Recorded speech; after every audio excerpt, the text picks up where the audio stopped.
So I watched Tiger King 2 along with rewatching Tiger King 1, and yep, they suck. But before I get to why it sucks, please read this video's description because it's got some awesome links on tiger information and tiger conservation. So I watched Tiger King Season 2 in hopes that these producers would redeem themselves and actually make a little bit about tigers. But other than like the last 2 seconds of the very last episode where they actually talk to a tiger conservationist and they finally give props to the Wild Animal Sanctuary in Colorado for taking in all of Joe's mistakes, there wasn't anything about tigers. It was still more of a human soap opera. It seemed to me the only real heroes of this whole Season 2 were the staff and volunteers at Tim Stark's place. It takes a lot of courage to come up and say, hey, this is wrong. I mean, how scary was that Tim Stark dude? So luckily, Jeff Flo, Tim Stark, and obviously Joe Exotic are out of the animal business, and hopefully they will be that way forever. There's still Doc Antles and tons of other people out there that are just in it for the wrong reasons. They're in it for their egos and to exploit the animals and have no concern at all about real tiger conservation. So I'll take you back to 2020 after the first Tiger King, got tons of emails and stuff, and I thought maybe I could use this interest in this platform to kind of talk about tiger conservation. So I did one podcast and soon learned that no, any interest from Tiger King was all about the soap opera between Carol and Joe and all the human element of it, and no one was really interested in tigers, which was really sad because I thought maybe this is the moment we could actually talk about tigers. I figured maybe now there's people out there that finally want to learn, that are interested after watching Tiger King Seasons 1 and 2, are finally interested in learning about tiger conservation. And we'll get to that in just a moment. Now, why would people ask me anything? Well, I worked for Carol Baskin, or when she was Carol, to me, from 2000 for 8 years, so 2000 to 2008. Now, those were very important years because that's when we took wildlife on Easy Street and turned it into big cat rescue. And when I say we, I mean a very dedicated and hardworking, the hardest working group of people that I've worked with. I've been in this business for over 20 years now, and that chunk of time that I was there, I've never seen so much accomplished and so much hard work than those group of individuals that were there at the time. In that time from 2000 to 2008, we certainly made our mistakes. In the early 2000, when I was first started there, we were still leading people around on tours, and at the end of the tour, we'd walk you in with a caracal or a serval, a small exotic cat, and that was kind of like the ending of the tour, and that was really what a lot of people unfortunately were there for, that time spent with the cat. So I can see that it does create a bond, you know, if you're going to show these people the cat. But it's not really to create a bond in the eyes of people like Joe Exotic and that. They don't care, you and the cat, the relationship, and trying to build that so then you want to support wild conservation. No, it's money and money only. And that's what I hated about Tiger King Season 2, is they actually had a part of episode where they almost make you want to feel sorry for Joe because of his history and how he was brought up. And let's not forget about all the animal abuse charges and stuff like that, and the fact that he tried to hire someone, or him and Jeff Flo maybe hired someone to kill Carol. Let's not forget about that. Let's just look at all the animal stuff alone, and that should tell you that both of those guys, in my opinion, should be behind bars for a very long time. So we quickly learned with those tours that it's not the thing to do. It's hard for us to say, you know, these exotic cats shouldn't be pets, and then at the end of the tour, we're kind of walking you in with one. So we excluded that, we stopped that, and that rubs some volunteers and some people the wrong way. And that's why you get former volunteers sometimes, and former employees or whatever, coming out against Big Cat Rescue, is they were mad that a good group of people pushed out some of the bad people, some of the people that were there for the wrong reasons. So we cleaned it up, and after that, it was kind of like uncertain if we were going to be able to draw in a new crowd as Big Cat Rescue with the new plant. We had a new enrichment program, a new operant conditioning program, training program, and we started an internship program. A lot of things were more structured and a lot more rules. Then it's safer for us, it's safer to be around the cats that way. And it was leading to great welfare for the animals. So when we excluded that part of the tour and we just walked you around, there was a fear that we were going to lose our audience, and for first little while there were a lot of local people that's the only reason why they really wanted to come out to this cat place, was because at the end of the tour you got to hang out with the cat. And then we lost that crowd. But then slowly the locals who had come out for a while started realizing we were really cleaning that place up. Unfortunately, because of the way the place was, and Don Lewis, who I never met, he wasn't there obviously when I was there in 2000, but he had a lot of junk. He collected a lot of stuff and had a lot of junk, so we spent a lot of time just throwing stuff out, old washers, lawn chairs, anything you can imagine was kind of stacked up at some point in that property, kind of like a junkyard. And we had spent hours and hours and hours pulling weeds, working on the grounds, cleaning that place up. So the local crowd would come back and say, wow, we really enjoy it. And we'd have to tell them, we're no longer offering any kind of interaction or any kind of thing hands-on with any of the cats anymore. And some would be upset, but then after they looked around, like, wow, you guys have really cleaned this place up. This is great. And then around that time, we started to get tourism.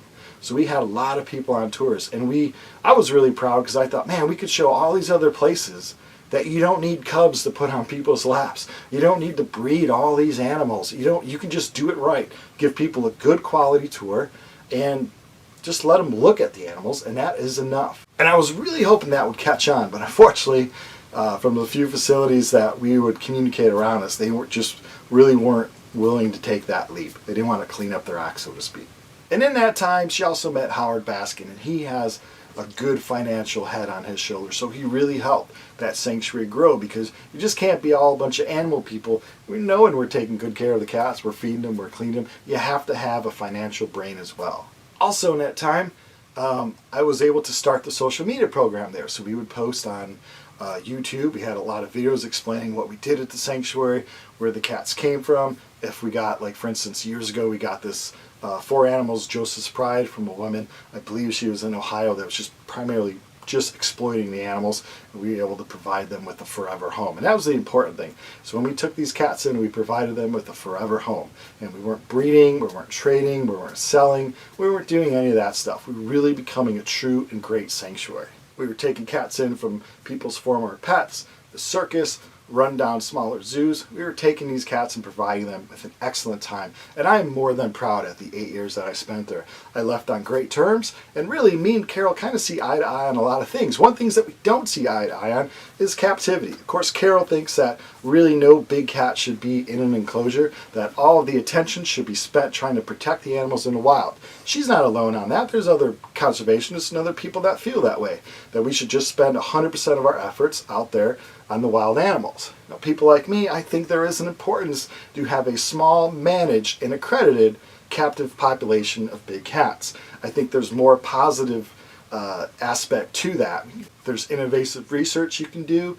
There's lots of studies. There's lots of things you can do with that controlled population, that you know them, and that also the funds that are collected from people, if you visit a good accredited zoo, that big cat's going to bring people in, and those funds can go use to support big cats in the wild, and everything from small little animals that people wouldn't be interested in, reptiles or small birds that may not be as popular as a tiger. Well, they get a benefit also from the rewards of supporting conservation in the field from those cats. So I think there is a good need to have a small population of managed and controlled big cats in captivity, and that's where we differ. Other than that, we do see a need to put people like Joe Exotic and the like out of business forever, because they're just here to exploit, exploit, exploit.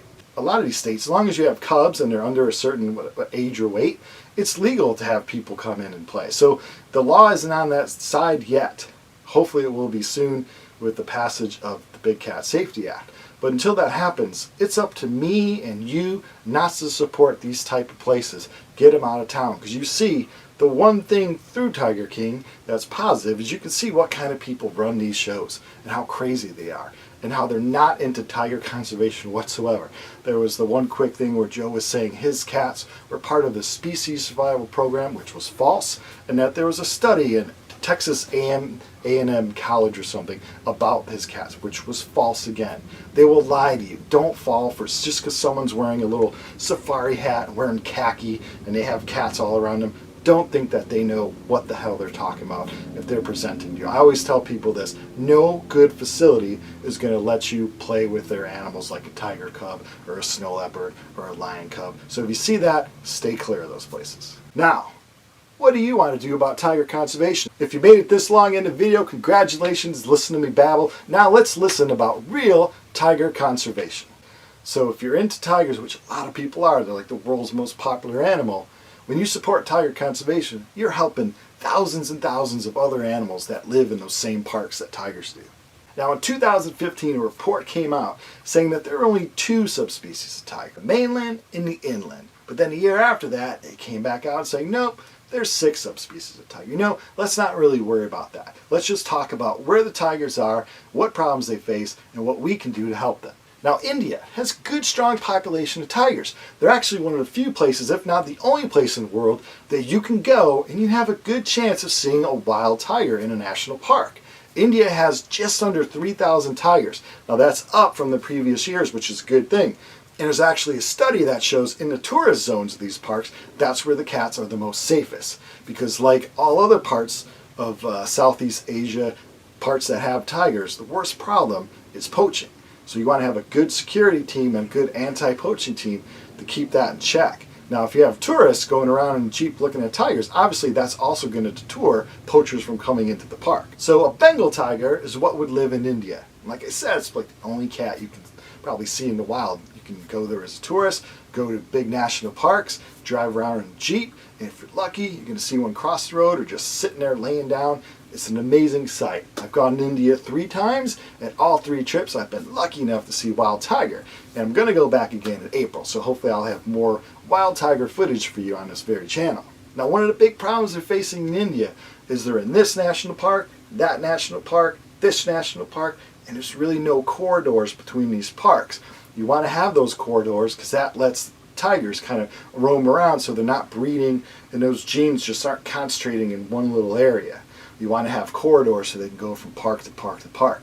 That's the problem. India has a huge population of people, and those people, of course, want agriculture and houses and things. They're going to put stresses on these parks. India's problem is going to be protecting their tigers, keeping them protected, and then finding a way to attach these parks and connect them with corridors. And until you get all your corridors, what has been done sometimes is they'll transport a tiger. So they'll take a tiger from Park A and put it to Park B. And how they do that and how they're able to sometimes give that tiger a checkup is the vets learn from the captive population what to do.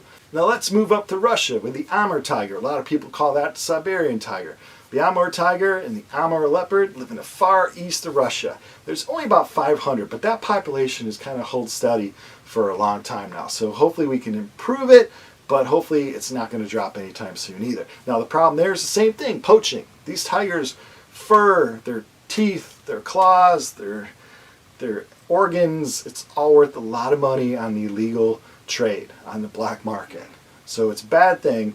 So an important thing you do is have to get a good anti-poaching team up there to protect these parks. And also, they're building highways around parks, which is good if you wanted to go to the park, but then it's bad because it allows the poachers even a quicker avenue to get to the parks. Because there's really no tourism to see these cats. There's so few of them, and they're in such vast remote areas that there's just no tourism. It's not like India. You can't go to Russia and go to a park in a jeep and kind of drive around. They're kind of closed to the public, trying to keep people away from the cats. Of course, with highways, you run a chance of traffic collision too with the cats, which is very sad.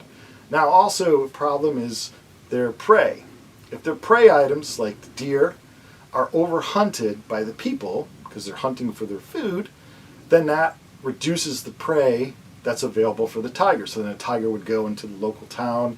If they kill livestock or a dog or something like that, obviously, then they're the big bad villain, and people will go and try to harm the animals for doing that. That problem happens all throughout Asia. A good conservation group will have a compensation program. Well, they'll pay these people for the loss of their livestock. That way they don't feel the need to go out there and harm the actual tiger, that killed them. Now, the Sumatran tiger also may be slightly a success story the last few years. We may have up to 500 to 600 of them. Sometimes it's quoted as just 400, but it could be up to 500 to 600 because of the increase of anti-poaching teams, people that are keeping the poachers out there. Because if you're a poacher, it can be pretty easy. All you need is a piece of wire, and you could set that snare up, and that's going to trap any animal that comes across it. So you're just killing indiscriminately. But sometimes, obviously, it'll get a tiger, and then they go and they either shoot that tiger, and then they can sell all the parts and stuff. So that's why it's so important to support good tiger conservation. And you holding that little tiger on your lap, you may love it, and you've paid a few hundred for it, but trust me, it's doing nothing but harming the tiger population, and you're for sure not supporting real tiger conservation. It's like if you took a puppy from a puppy mill, and yeah, its new owner maybe taking okay care of it, this or that, but still, by supporting that puppy mill, you're supporting that industry, keeps on going. Now Malaysia, the Malayan tiger, could be about 140 of them left. Very small population. They're the same thing. You got to keep the poachers out of the woods, keep the tigers safe. Now 5 years ago, I myself was able to go to Malaysia and help with an anti-snare group. We were walking through the jungle looking for snares to get them out of the woods and have a healthier place for tigers to roam. It's one of the most rewarding things I've done in my 20-year career with tigers. And then you have the Indochinese tiger, also about 300 or so of them left. Same story. Keep the poachers out of the woods, build up the anti-poaching teams, and keep those tigers safe. And South China has a tiger, but realistically that's probably extinct in the wild. So there are some rewilding projects, but none of them have actually been brought to actually do anything. So South China tiger is pretty much sadly extinct in the wild. So you add all those subspecies up, and we're only looking at about 4,000 tigers. 4,000 of anything isn't a very big number. That's why they are an endangered species. So there's an African swine fever that's going around that's actually harming wild boars, pigs, and that. So that's not good. That's why you never just want one small population here, one small population. You want as many wild tigers out there as possible. Because as we've seen now with COVID being a zoonotic disease, we can see how fast it can spread and how deadly it can be. So I hope you have a good idea what tiger conservation is all about. All the hard work is being done by dedicated people out there. We just have to financially support them, and also little things like trying to leave as small footprint as possible on this earth as we can. And you want to make sure if you're going to do home improvements that you're using wood that was sourced good. Whatever food you're eating, that you're eating food that was sourced good. It takes a while. It's a pain, I know, but you want to do a little bit of research to make sure you're leaving as small a footprint on this planet as possible, because you want those tiger footprints to be out there for as long as possible. So if you have any questions, put them in the comments below. Be sure to read those links in this video's description. And again, we leave a more healthy planet for the tiger, then we're leaving a more healthy planet for ourselves. Thanks for watching.